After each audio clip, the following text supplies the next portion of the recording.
Hey everybody, Scout Crafty here again, Mishmash Monday. Hope you had a great weekend. Finally, we're getting a little break in the weather, starting to warm up a little bit, feeling much better. Couple things to get to today. Yeah, I got a haircut.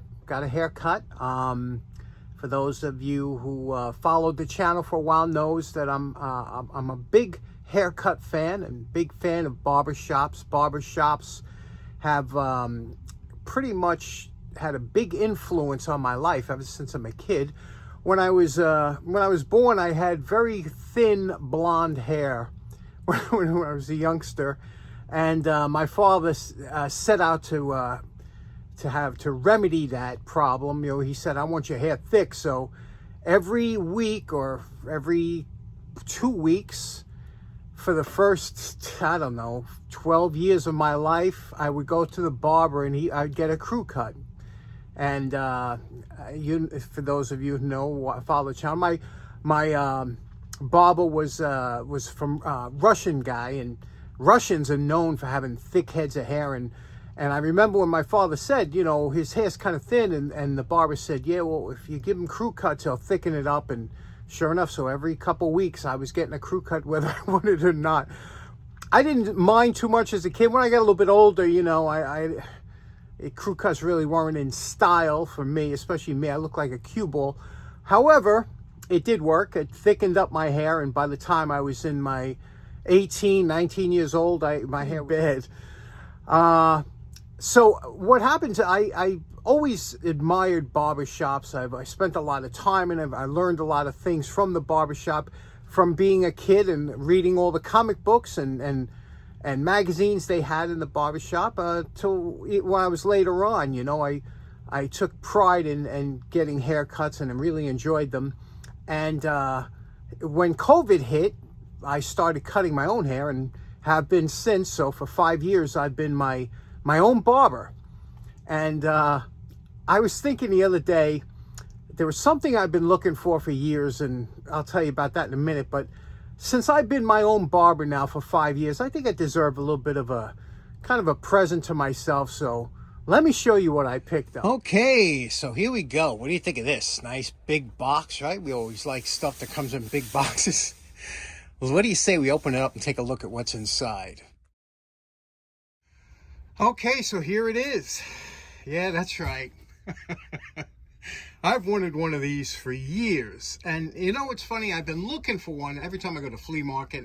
You very rarely come across them, and if you do, they're big money, $300, and they're all pitted and rough shape. So I said it's going to be forever before if I find one. I got to get one in good shape. So I said, let me get a new one. Let's take this out and see what we got.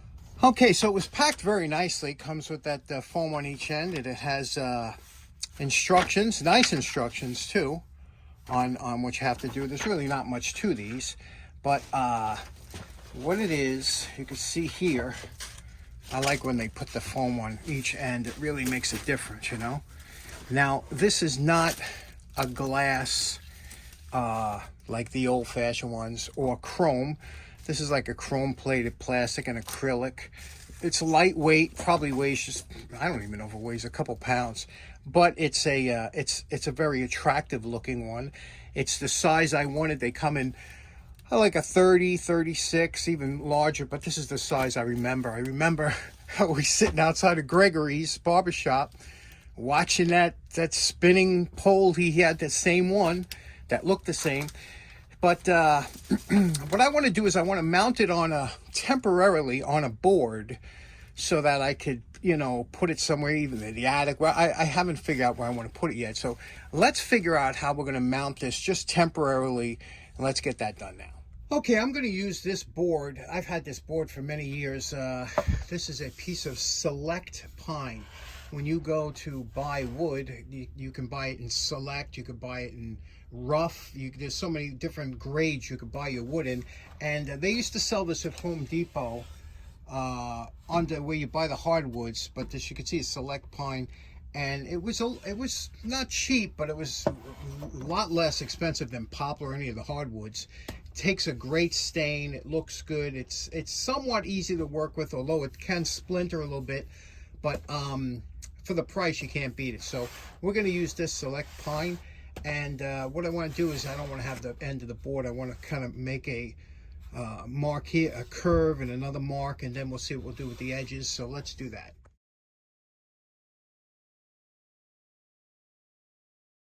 One of the joys of coming into the shop and working down the shop is just using tools that you acquire through the years. And this one here I picked out today. I have probably 4 or 5 jigsaws, but this one I picked out today because this was a gift from my mom and my dad for Christmas when I was about, I don't know, 13, 14, 15 years old, whatever. And yeah, I'll never forget getting this, and I was so happy. And I used this thing. I built a ton of projects with this Black & Decker jigsaw here. And you can see here, I'll have to vacuum this out. It's been a while since I cleaned it up, but I always oiled it every time I used it. And what a great jigsaw this was. Served me well.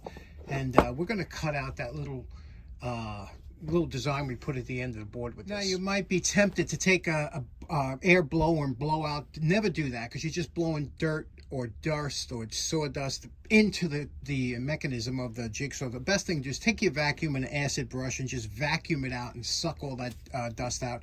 Also, I hit it with a little bit of oil. You can see there's a piece of felt in there that's absorbing the oil. And now we're going to pick the right blade. And because it's pine, when you're looking at the blade, forget about what it says down here. Sometimes it says metal, whatever. You want a fine tooth blade, and depending on how tight the curve is how thick, the width of the blade you want. So we're going to pick out probably this one here, because we don't have too tight of a turn to do. If it was a real tight turn, like something like this, we would pick this blade, but we're going to go with this one here. We installed the blade. Listen to this. Listen to the sound of this. Just a beautiful, smooth, heavy, really nice. Now, you don't want to stress the blade too much, and what we're going to do is we're going to cut in from here, pick up this part of the circle, then we can work our way back. There's no sense in trying to make this turn here. You know, once you cut in here and making that right turn, you just want to make it easy. I'll show you what I mean. Now, when working with the jigsaw, it's always important. You don't want to put too much stress on the blade itself, because that'll bend the kerf of the blade and it won't cut as well. So just take nice, easy cuts. This blade did a wonderful job. You could see here, very little tear out on the back here. Now, I'm kind of out of practice with the jigsaw, so I went kind of on the outside of the line. But you could take this right to the line and take your time, but you know, this is good enough for government work. We're going to trim it out now and sand it so it'll look good. Next up, a tool I bought when I was probably in my early 20s, and this is a Black & Decker router. And this thing was really a beast, you know. Using a router, it takes you to the whole next level of woodworking, and really enjoyable, but you have to be proficient with this. Now, I haven't used this router in many years. And this is one of those things, if you don't use it, you lose it. And if you're not, I haven't used it, I probably would be better off now practicing on some scrap wood, you know, because again, every time you make a cut, it's a different, you don't want to try it on your good piece of wood if you haven't used it in a while. And if you haven't used a router before, they're very simple to use. Basically, all it is a motor that's on an adjustable stand here, and this goes up and down. You can see you lock it in with this. This is a locking handle, and you raise and lower it with this knob here, and it's got a little pin, you see, and that's all it does, is raises and lowers the motor. Now, the bits that you choose are really important in a router. We want to put a little round over on the edges, and you go into your, you know, your bits collection, and this is what we're going to use here. Now, what this is, it's a round over bit, and it's on a bearing, and this bearing will run across the side of the wood, and depending on how deep this goes down, how deep your radius will be. So if you just have it just a little bit, it'll only put a little radius on, so that's where you got to practice on some test scraps. with your depth, and that's all you have to know. And of course, feeding it the right way. I'll show you what that means. Now, what's interesting is the wrench for this router is in the base plate. You see that little slot there? And there's the wrench. It's in there. So you just got to kind of push it out here, and it'll pull out. And this is your wrench for tightening up, and that's called a collet. And that collet will tighten up around here like this. And when you put there's a little lever here that you lock it. See this lever here? That lever. So what you have to do is you have to pull this lever when you're tightening it so that it won't spin. And then when you tighten in your bit like this, it's got to be nice and tight. Remember, this goes high RPMs. That's what a router, 20,000 RPM. So you want to make sure your bit's in there nice and tight. And then you raise and lower it according to a piece of scrap test. Okay, first you eyeball it. You run a piece of scrap through it to see, and that's what that depth gave me. That depth gave me this corner on there, okay? So if we want that, that's fine. If you want it a little bit of a more pronounced corner, we will drop the table down a little bit or bring the bit out a little bit more. So let's try that and see what that looks like. Okay, this was a second test. We want it just a little bit lower. We won't want that lip there. So there we go. We have that. We're satisfied with the depth. Let's clamp the piece down and run it through. Okay, we clamp the wood down. We do a dry run first because, like I said, it's been years since I used this. And what you want to do is you want to hold it. You're going to hold it steady. You got to always make sure where the cord is.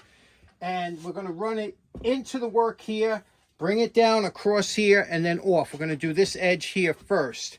And it's important, once you put the base on, you want to have a lot of pressure on this base because you don't want to tilt in or out, you know. And bring it down to there, and then just let the ball bearing run across the edge. Let's give that a shot.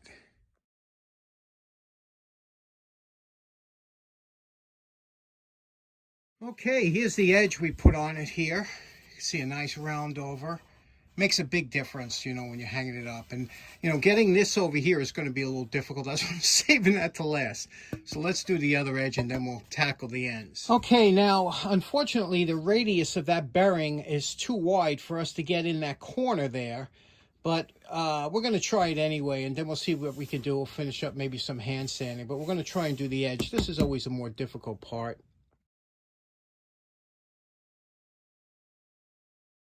Okay, there we go. We rounded off the edge. That's not bad. You know, I'll finish. Now you take some sandpaper and with your hand, and you go in like at these edges where you couldn't get, and then we'll go over this with a light sanding, and then we'll measure out the brackets where the brackets go for the light. We did both sides here, and then we'll stain it, shellac it, and try it out. What do you think? You know, this is such a nice setup. I'm so psyched to get this thing operating, but I want to get it mounted first. Now, these are the brackets that you would put into your wall or whatever if you just wanted to put it this way. Like I said, I'm putting it on this plaque, and then I can mount the plaque to the wall or hang it or whatever. What it is, it's a standoff here with a little decorative nut on, and you could put one there. And I love it because it's got these slots here, so you can adjust it up and down if you just happen to be off a little bit, which, you know, sometimes it happens. And we're going to put them on. We'll put it in the thing, and we'll drill all the holes, and then we'll stain and shellac it. Okay, we're almost ready for stain. You know, there are different types of gloves you can have in the shop, and a lot of guys that work in mechanic stuff, they wear the black nitrate gloves. They're just a little bit stiff and not stretchable, and I got big mitts, so they're hard for me to get in. I like these here, these disposable, the kind of purple ones normally, but for any kind of staining or anything like that, my favorite glove are the vinyl gloves. A lot of you guys probably never tried them before, but these vinyl gloves are fantastic. First of all, they fit really well, you know, and they're very comfortable. They're not stretchy. Some of the gloves, if you wear the wrong size, it'll cramp your hands. And I have to get extra large. They're the only ones that will fit, but these are really good. If ever you are looking for a glove, especially for staining or painting or something where you only need the glove for 10 or 15 minutes, these are the ones to get, the vinyl gloves. I love them. They're just so comfortable and they work so good. Whenever I apply stain, I always do it with a small piece of rag. It's much easier to do. Lay it on thick and then just wipe it off with a dry rag, and whatever sticks, stays. Okay, here we go. The stain and 2 coats of shellac on here. Front and back looks good. Now let's get the bracket on. Now the beauty of these brackets is when you put them on like this, you can adjust them up and down or whatever to make sure they fit the holes. You can also mount them side, whatever you want, but this is just a really intelligent design here. Now we're going to snug these up and then put the light on. Okay, here we go. It's all mounted onto the board, you can see here. And for this chrome, it's plastic, but it looks really nice. And this acrylic looks like glass, so let's plug it in, see what it looks like. Now on the cord, you have a switch that you can control the light separate from the revolutions. So let's stand it up. Okay, I just have that leaning against the clamp up there. It's just precariously leaning, but let me turn the light on here. Okay, there's the light. It's a fluorescent tube that goes up and down, and doesn't that look beautiful? Let's try the revolutions here. All right, there we go. How cool is that? Always wanted one of these. Don't ask me why. But this will satisfy my... I'm not going to spend $300 and $400 for one that needs restoration when I can get this one for a fraction of the price. And loving it. What do you think of that? Pretty cool, right? Yeah, this is it. Okay, so in closing, a lot of fun today. Anybody else out there find barber pole lights interesting, or even the history of barber poles? Kind of an interesting subject. Thanks very much for tuning in. Hope you have a great day. We'll see you again on Wednesday. Take care now. Bye-bye.